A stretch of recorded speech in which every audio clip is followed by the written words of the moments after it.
সবাইকে আমার মিনি ব্লগে অনেক অনেক স্বাগত। দেখো আজকে আমি সকালে উঠে পড়েছি। আর আজকে বোন এত নাচানাচি করছে কেন সেটা কি তোমরা জানো? কারণ আজকে বোন যাচ্ছে প্রথমবার স্কুলে। বোন স্কুলে যাবে বলে দেখো মা রান্না করেছে মাছের ঝোল, আর হয়েছে শাক ভাজা, ছিল বেগুন ভাজা আর আলু চচ্চড়ি। বোনের স্কুল হলো 11:30টায় আর এখন বাজে 10:30। আর এই দেখো আজকে বাবা এত বড় একটা বাঁধাকপি নিয়ে এসছে, এটা দেখে তো আমি পুরোই অবাক।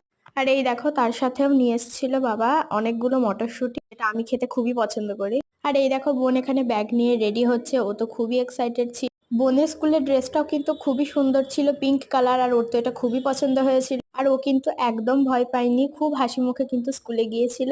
সব জায়গাতে ফ্যাশন, তাই স্কুল ড্রেস পরে এখন ফ্যাশন করতে আরম্ভ করেছে। এই প্রথম ও কোনো স্কুল ড্রেস পরলো, আর নিজেকে আয়নায় দেখতে এতটা ব্যস্ত ছিল কি আর বলবো। আর তারপর ফাইনালি 2টোর দিকে স্কুল থেকে বাড়িও চলে আসলো, আর ও কিন্তু খুবই হ্যাপি ছিল। আর বাড়ি এসে ওকে জিজ্ঞেস করলাম, কি রে তোর নতুন স্কুল কেমন লাগলো? হ্যাঁ দিদি, আমার নতুন স্কুল খুব ভালো লেগেছে।